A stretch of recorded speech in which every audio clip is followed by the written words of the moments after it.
नमस्कार दोस्तों, स्वागत है आपका हमारे YouTube चैनल जीके ट्रैकर पे। देखिए फ्रेंड्स, आज की क्लास में हम बात करेंगे जो हमारी एक सीरीज है Uttarakhand GK book wise series, जिसमें हम उत्तराखंड की किताबों को MCQ के फॉर्मेट में कवर कर रहे हैं। राजेंद्र बलूदी जी की पुस्तक को कवर कर रहे थे। लास्ट क्लास में हमने नए चैप्टर की शुरुआत करी, जिसमें हम उत्तराखंड के जो इंपॉर्टेंट नगर हैं, गढ़वाल के हों चाहे कुमाऊं के हों, उनको कवर कर रहे हैं। इस चैप्टर के साथ साथ उन नगरों के साथ साथ उनके जनपदों को भी साथ साथ में हम कवर करते हुए चल रहे हैं, जिससे आपका एक जनपद के जो इंपॉर्टेंट क्वेश्चन हैं वो एक साथ आपको मिल सके। कल हमने नैनीताल से जुड़े हुए कुछ सवालों को देखा था। आज बचे हुए जो क्वेश्चन है आपके नैनीताल जनपद से जुड़े हुए, उनको यहां पे कवर करेंगे। तो चलिए दोस्तों, आज की क्लास को शुरू करते हैं। अगर आपने इस सीरीज की पिछली क्लासेस को नहीं देखा है तो आप उन्हें प्लेलिस्ट में जाके देख सकते हैं। तो चलिए शुरू करेंगे। आज का हमारा पहला क्वेश्चन है, राज्य की सबसे बड़ी व्यापारिक मंडी कहां स्थित है? तो उत्तराखंड की सबसे बड़ी जो व्यापारिक मंडी है वो हल्द्वानी में स्थित है। ऑप्शन सी हमारा सही आंसर होगा। अगर आपसे सवाल आए उत्तराखंड की सबसे बड़ी गुड़ मंडी कहां पर है, तो गुड़ मंडी आप कहेंगे मंगलौर में स्थित है, जो आपके हरिद्वार में पड़ता है। ठीक है। अगर आप कहेंगे देश की पहली जैविक कृषि मंडी ये कहां पर प्रस्तावित थी, तो पहली जैविक कृषि मंडी ये प्रस्तावित है हल्द्वानी के अंदर। इसको भी ध्यान रखेंगे। ब्रिटिश काल में हल्द्वानी को किस नाम से जाना जाता था, तो अंग्रेजों के समय में हल्द्वानी को पहाड़ों का बाजार कहा जाता था। इसको भी आप याद रखेंगे। किस प्रकार के उद्योग के लिए हल्द्वानी फेमस है, तो हल्द्वानी प्रसिद्ध है कत्था उद्योग के लिए। इसको भी ध्यान रखेंगे। तो हल्द्वानी को लेकर के हमने एक सवाल देखा कि सबसे बड़ी व्यापारिक मंडी यहां स्थित है। इसके साथ साथ सबसे बड़ी गुड़ मंडी मंगलौर में है। सबसे पहली देश की जो जैविक कृषि मंडी है वो भी हल्द्वानी में प्रस्तावित है। हल्द्वानी को पहाड़ों का बाजार कहा जाता था अंग्रेजों के काल में, और यह कत्था उद्योग के लिए फेमस है। इन अतिरिक्त तथ्यों को भी साथ में नोट करते हुए चले। साथ में एक और बात, आप में से कई सारे फ्रेंड्स के कमेंट थे या कई सारे फ्रेंड्स की शिकायत थी कि ये जो फैक्ट्स यहां पर मैं लिखता हूं इनको और ज़्यादा क्लैरिटी से लिखने का कोशिश करूं। मोबाइल में थोड़ा सा लिखने में यहां पर प्रॉब्लम होता है क्योंकि इसकी स्क्रीन काफ़ी छोटी होती है। फिर भी मैं पूरी कोशिश करूंगा कि इनको और अच्छे तरीके से लिख सकूं, ताकि आप इनको अच्छे से समझ सकें और आपको याद करने में भी आसानी हो। दूसरा प्रश्न है हमारा, हल्द्वानी किस नदी के तट पर बसा हुआ है? हल्द्वानी जो है आपके गौला नदी के तट पर बसा हुआ है। ऑप्शन डी हमारा सही आंसर हो जाएगा। देखिए, हल्द्वानी के क्षेत्र में ऐसा कहा जाता है कि हल्दी के पेड़ों की अधिकता यहां पर होती थी, जिस वजह से इसका नाम हल्द्वानी पड़ा, जो आगे चल करके क्या हो गया, हल्द्वानी हो गया। ठीक है। हल्द्वानी का प्राचीन नाम क्या था? तो हल्द्वानी का प्राचीन नाम बमूरी माना गया है, और इसे जो ये वर्तमान नाम मिला है हल्द्वानी, कहा जाता है यह नाम कुमाऊं कमिश्नर विलियम ट्रेल ने दिया था। तो किस कमिश्नर ने हल्द्वानी को वर्तमान नाम दिया? ट्रेल। हल्द्वानी का प्राचीन नाम क्या था? तो आप कहेंगे बमूरी। हल्द्वानी नाम किस वजह से पड़ा है? तो यहां पर हल्दू के पेड़ों की अधिकता होती है। ठीक है। क्वेश्चन आता है, आधुनिक हल्द्वानी का निर्माण किसने किया था? तो आधुनिक हल्द्वानी का निर्माण भी विलियम ट्रेल ने करवाया था। 1834 के बाद से इसी का नाम आता है। विलियम ट्रेल ने हल्द्वानी में अपने लिए एक बंगला भी बनवाया था। उस बंगले को कहा जाता है अब खाम का बंगला। तो क्वेश्चन आएगा, खाम का बंगला कहां स्थित है, किससे संबंधित है? तो आप कहेंगे हल्द्वानी में है, ट्रेल से संबंधित है। ठीक है। एक चीज को ध्यान रखना, हल्द्वानी को विकसित करने का श्रेय, यानी आधुनिक हल्द्वानी बनाने का श्रेय, हल्द्वानी को हल्द्वानी नाम देने का श्रेय विलियम ट्रेल को है। लेकिन अगर सवाल होगा हल्द्वानी में नहरें बनाने का काम किसने किया, तो हल्द्वानी में नहरें बनाने का काम हेनरी रैमजे ने किया था। ठीक है। 1834 में ट्रेल ने यहां पर एक मंडी की स्थापना भी करी थी। उसी के बाद से आधुनिक हल्द्वानी का निर्माण माना जाता है। ठीक है। नेक्स्ट है, उत्तर प्रदेश के रामपुर से किच्छा काट गोदाम तक रेल लाइन कब बिछाई गई थी? तो यूपी के रामपुर बरेली की साइड से काट गोदाम तक जो रेल लाइन आई थी वो 1884 में आई थी। ऑप्शन सी हमारा सही आंसर होगा। नैनीताल का जो काट गोदाम है वहां तक सड़क मार्ग जो बना, यानी वहां तक मोटर मार्ग का जो निर्माण किया गया, यानी काट गोदाम को सड़क से जो जोड़ा गया वो 1882 में जोड़ा गया, और 2 साल बाद वहां तक रेल लाइन पहुंच चुकी थी। ठीक है। राज्य की पहली रेल लाइन मानी जाती है। नेक्स्ट है, मुरादाबाद से काशीपुर और काशीपुर से रामनगर तक रेल लाइन कब बनाई गई थी? ये क्वेश्चन भी पेपर में बन चुका है कि यूपी के मुरादाबाद से काशीपुर और फिर काशीपुर से रामनगर, यानी डायरेक्ट मुरादाबाद से रामनगर ये जो रेल लाइन है ये कब बनाई गई? ये जोड़ा गया था इनको 1907 में। ऑप्शन डी हमारा सही आंसर होगा। काठगोदाम को कुमाऊं का प्रवेश द्वार भी कहते हैं, हल्द्वानी को भी कहा जाता है और काठगोदाम को भी कहते हैं। पहला रेफरेंस आप काठगोदाम को ही देंगे। जो ये रामनगर रेलवे स्टेशन है जहां तक ये रेल लाइन गई, ये गढ़वाल और कुमाऊं दोनों के लिए महत्वपूर्ण रोल प्ले करता है। तो यहां तक रेल लाइन कब गई? 1907 में। कहां से आई थी? मुरादाबाद से काशीपुर और फिर काशीपुर से रामनगर। ठीक है, नेक्स्ट है, सुशीला तिवारी मेमोरियल चिकित्सालय कहां पर स्थित है? जो सुशीला तिवारी मेमोरियल चिकित्सालय है इसकी स्थापना होती है 1997 के अंदर और यह आपके हल्द्वानी में है। ऑप्शन ए हमारा सही आंसर होगा। 2004 में ये जो हॉस्पिटल था इसे मेडिकल कॉलेज का दर्जा दिया गया 2004 के अंदर। 2010 में यह राजकीय मेडिकल कॉलेज के रूप में दर्जा प्राप्त कर लेता है। इसके अलावा जो यह हॉस्पिटल है यह राज्य का पहला कैंसर हॉस्पिटल भी है। तो इसकी स्थापना को याद करना है 1997, मेडिकल कॉलेज बना 2004 में और राजकीय मेडिकल कॉलेज बना 2010 में। उत्तराखंड का पहला कैंसर अस्पताल भी इसी हॉस्पिटल को माना गया है। कहां पर है? हल्द्वानी में है। नेक्स्ट है, नैनीताल को जिले के रूप में कब स्थापित किया गया था? नैनीताल को जिले के रूप में जो स्थापित किया गया वो 1891 में किया गया था। आप जानते हैं जब अंग्रेजों ने यहां पर शासन करना शुरू किया उस समय एक ही पूरी कुमाऊं कमिश्नरी थी, एक जिला उसमें आता था आपका अल्मोड़ा। बाद में उसे दो भागों में विभाजित किया गया 1891 में, अल्मोड़ा और नैनीताल। तो जनपदों की स्थापना कब कब हुई वो पूछे जाते हैं। तो नैनीताल के बारे में हम जान रहे हैं। तो नैनीताल जनपद बना कब? 1891 में, जब कुमाऊं कमिश्नरी को दो भागों में बांटा गया, अल्मोड़ा जिला और नैनीताल जिला। 1891 में दोनों अस्तित्व में आते हैं, ठीक है, जिले के रूप में। नेक्स्ट है, नैनीताल स्थित नैना देवी मंदिर का निर्माण किसने करवाया था? जो नैना देवी मंदिर है आपका नैनीताल का काफी फेमस मंदिर है। इस मंदिर का निर्माण मोतीराम शाह ने करवाया था। ऑप्शन बी हमारा सही आंसर होगा। एक क्वेश्चन बनता है कि नैनीताल की जब खोज करी गई या नैनीताल को चर्चा में लाया गया पीटर बैरन के द्वारा 1841 में, उसके बाद नैनीताल को बसाने की जिम्मेदारी किसको दी गई? तो नैनीताल को बसाने की जो जिम्मेदारी दी गई वो इन्हीं मोतीराम शाह को दी गई। इन्हीं के द्वारा यहां पर प्रसिद्ध नैना देवी का मंदिर भी बनाया गया। हालांकि यह मंदिर जब 1880 में नैनीताल के अंदर भूस्खलन होता है उसमें इस मंदिर को काफी ज्यादा क्षति होती है, यह नष्ट हो जाता है। 1882 में यह मंदिर दोबारा बनाया जाता है मोतीलाल शाह के द्वारा।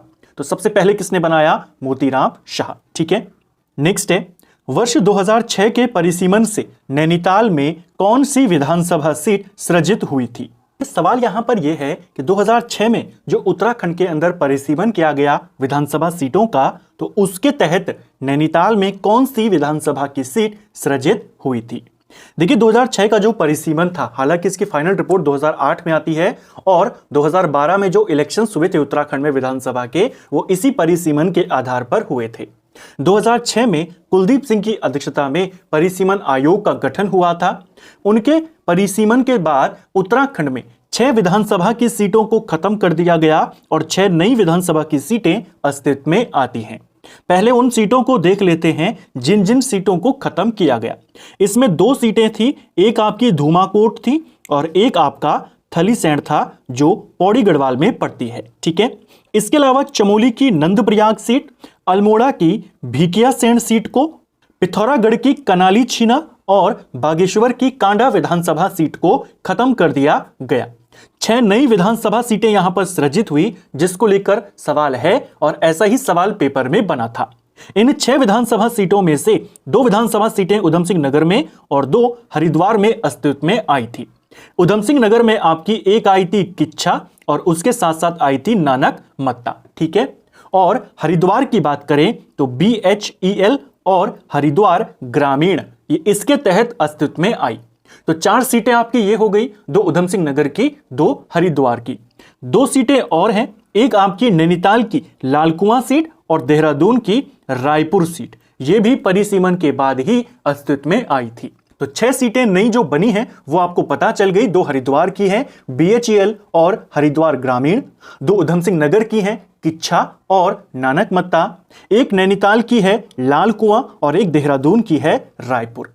आपको पूछा है नैनीताल में कौन सी सीट आई अस्तित्व में, तो आप कहेंगे लाल कुआं। ऑप्शन ए हमारा सही उत्तर यहां पे हो जाएगा। ठीक है, नेक्स्ट है, उत्तराखंड में प्रतिशत की दृष्टि से सर्वाधिक वन क्षेत्रफल वाला जिला कौन सा है?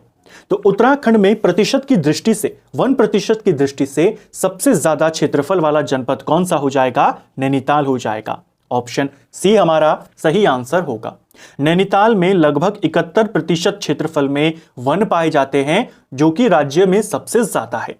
अगर प्रतिशत के अनुसार सबसे कम पूछेगा तो वो उधम सिंह नगर है। ठीक है, नैनीताल में किस प्रकार के वन ज्यादा पाए जाते हैं? तो ये क्वेश्चन भी पेपर में बनता है। अति सघन वन यहां पर ज्यादा पाए जाते हैं। नैनीताल पुलिस थाने की स्थापना कब की गई थी? तो नैनीताल पुलिस थाना, अल्मोड़ा पुलिस थाना, ये शुरुआती थाना में से स्थित थे जो राज्य में बने। सबसे पहला जो थाना बना था वो अल्मोड़ा पुलिस थाना था, जो 1837 में बना। जो नैनीताल पुलिस थाना है ये 1843 में अस्तित्व में आया। ऑप्शन डी हमारा सही आंसर होगा। अल्मोड़ा थाना से पहले अल्मोड़ा जेल बन चुकी थी। अल्मोड़ा जेल 1815 में बनी। अल्मोड़ा पुलिस थाना 37 में बना और नैनीताल वाला 43 में बना। नेक्स्ट है हमारा, नैनीताल हाईकोर्ट भवन का निर्माण कब किया गया था?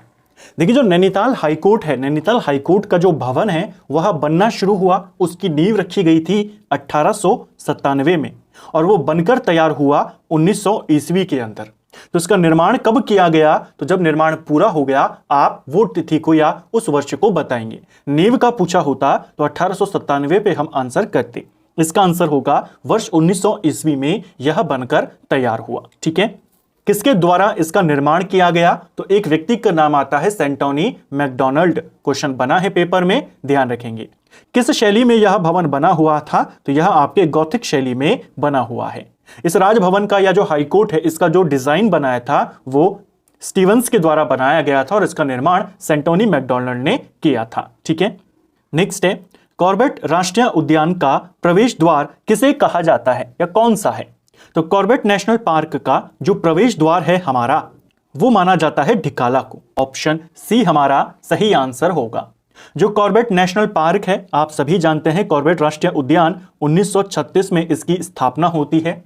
यह न सिर्फ उत्तराखंड का बल्कि देश का और पूरे एशिया का पहला नेशनल पार्क था, कॉर्बेट नेशनल पार्क। ठीक है, इसका क्षेत्रफल 520.82 वर्ग किलोमीटर है। 2 जनपदों में इसका विस्तार है। नैनीताल में लगभग 208 वर्ग किलोमीटर और पौड़ी में लगभग 312 वर्ग किलोमीटर। ठीक है, सबसे ज्यादा क्षेत्रफल इसका कहां पड़ता है? पौड़ी में पड़ता है। लेकिन इसका जो प्रवेश द्वार माना गया है वो ढिकाला को माना गया है, रामनगर के नजदीक है, नैनीताल में पड़ता है। ठीक है, जो कॉर्बेट नेशनल पार्क है ये उत्तराखंड का पहला टाइगर रिजर्व भी है। यानी जो प्रोजेक्ट टाइगर लॉन्च हुआ था 1973 में, उसकी शुरुआत यहीं से हुई थी 1 अप्रैल 1973। ठीक है, नेक्स्ट है, फॉरेस्ट ट्रेनिंग स्कूल कहां पर स्थित है? जो फॉरेस्ट ट्रेनिंग स्कूल है आपका, ये हल्द्वानी में है। ऑप्शन ए हमारा सही आंसर होगा। ऐसा ही क्वेश्चन बनता है, वन एवं पंचायत प्रशिक्षण अकेडमी ये कहां पर है? तो वन एवं पंचायत प्रशिक्षण अकादमी भी हल्द्वानी में स्थित है। अगर होगा पटवारी प्रशिक्षण संस्थान कहां पर है? वो अल्मोड़ा में है। तो वन एवं पंचायत प्रशिक्षण अकादमी Haldwani, forest training school Haldwani, patwari प्रशिक्षण संस्थान तब आप कहेंगे अल्मोड़ा। लघु उद्योग सेवा संस्थान ये कहां पर स्थित है? तो लघु उद्योग सेवा संस्थान भी आपके हल्द्वानी में पड़ता है। ठीक है, उत्तराखंड मुक्त विश्वविद्यालय की स्थापना कब हुई थी? यह भी आपके हल्द्वानी में है। जो उत्तराखंड मुक्त विश्वविद्यालय है हल्द्वानी में, इसे 2005 में बनाया गया था। इसके अलावा सवाल आता है उच्च शिक्षा निदेशालय ये कहां है? उत्तराखंड में उच्च शिक्षा निदेशालय भी हल्द्वानी के अंदर स्थित है। ज्योलिकोट में मधुमक्खी पालन केंद्र की स्थापना कब की गई? तो नैनीताल के ज्योलिकोट में मधुमक्खी पालन केंद्र यह बनाया गया था 1938 में। ऑप्शन डी हमारा सही उत्तर होगा। निम्न में से जिया रानी मेला कहां पर लगता है? जिया रानी मेला ये लगता है आपके रानी बाग नैनीताल के अंदर। ऑप्शन बी हमारा सही आंसर होगा। जो रानी बाग है यहां पर किन नदियों का संगम होता है? तो पुष्पभद्रा और गंगरांचल नदियों का संगम होता है। जिया रानी मेला इसी रानी बाग में लगता है, इंपॉर्टेंट है। रानी बाग का पुराना नाम क्या था? तो इसे चित्रशिला के नाम से जाना जाता था। जो प्रसिद्ध फैक्ट्री थी हिंदुस्तान मशीन टूल्स की, HMT का कारखाना जो था वो भी यहीं पर रानी बाग में ही स्थित था। ठीक है, एक फेमस मंदिर भी है यहां पर, शीतला माता मंदिर, वो भी आपके रानी बाग में स्थित है। नेक्स्ट है, रामगढ़ में फल उद्यान किसने स्थापित किया था? तो रामगढ़ में फल उद्यान जो बनाया था वह डेरियाज ने बनाया था। ऑप्शन सी हमारा सही आंसर हो जाएगा। ठीक है, नेक्स्ट है, भीमताल में तितलियों का संग्रहालय किसने स्थापित किया? तो भीमताल नैनीताल में तितलियों का संग्रहालय फ्रेडरिक स्मेटा ने बनाया था। ऑप्शन बी सही आंसर होगा। यह क्वेश्चन भी पेपर में बना है। नैनीताल में भारत के पहले मेथोडिस्ट चर्च की स्थापना कब की गई थी? यह क्वेश्चन भी पेपर में बना था कि किसने करी थी और किस वर्ष में करी थी। देखिए, भारत के अंदर जो पहला मेथोडिस्ट चर्च बनाया गया वह नैनीताल में बना 1858 में रैमजे के द्वारा या रैमजे के काल में बना। लेकिन जो महत्वपूर्ण योगदान था वो पादरी विलियम बटलर का था। तो इसको आपने ध्यान रखना है, पादरी विलियम बटलर के द्वारा ये बना। कहां पर? नैनीताल 1858। अगला, निम्न में से कौन सा दून नैनीताल में स्थित है? तो इनमें से कौन सा दून है जो नैनीताल में है? मध्य हिमालय और शिवालिक के बीच में हमारी चौरस घाटियां पाई जाती हैं, उन्हीं को दून और द्वार कहते हैं। इनमें से आपका जो पाटली व पातली दून है ये आपके नैनीताल में पड़ता है। बाकी चौखम दून, कोठारी दून दोनों के दोनों आपके पौड़ी गढ़वाल में पड़ते हैं। ठीक है, नैनीताल में दो दून फेमस हैं, एक आपका पाटली दून और एक आपका कोटा दून। ये आपके नैनीताल में है। चौखम और कोठारी आपके पौड़ी गढ़वाल में आते हैं। ठीक है, तो इसको आपने ध्यान रखना है। तो फ्रेंड्स, ये था हमारा आज का वीडियो जिसमें हमने नैनीताल जनपद से जुड़े हुए और सवालों को देखा और साथ में बलूदी जी की पुस्तक में इनसे संबंधित जो सवाल थे उनको भी यहां पर कवर किया। 21वीं क्लास आज हमने यहां पर हमारी कंप्लीट किया। उम्मीद करता हूं आपको आज का वीडियो पसंद आया होगा। अगर आपको ये वीडियो पसंद आई है तो वीडियो को लाइक करें, चैनल पर नए हैं तो सब्सक्राइब करें, अपने दोस्तों के साथ शेयर करें। वीडियो आपको कैसा लगा कमेंट बॉक्स में हमें जरूर बताएं। Thank you friends.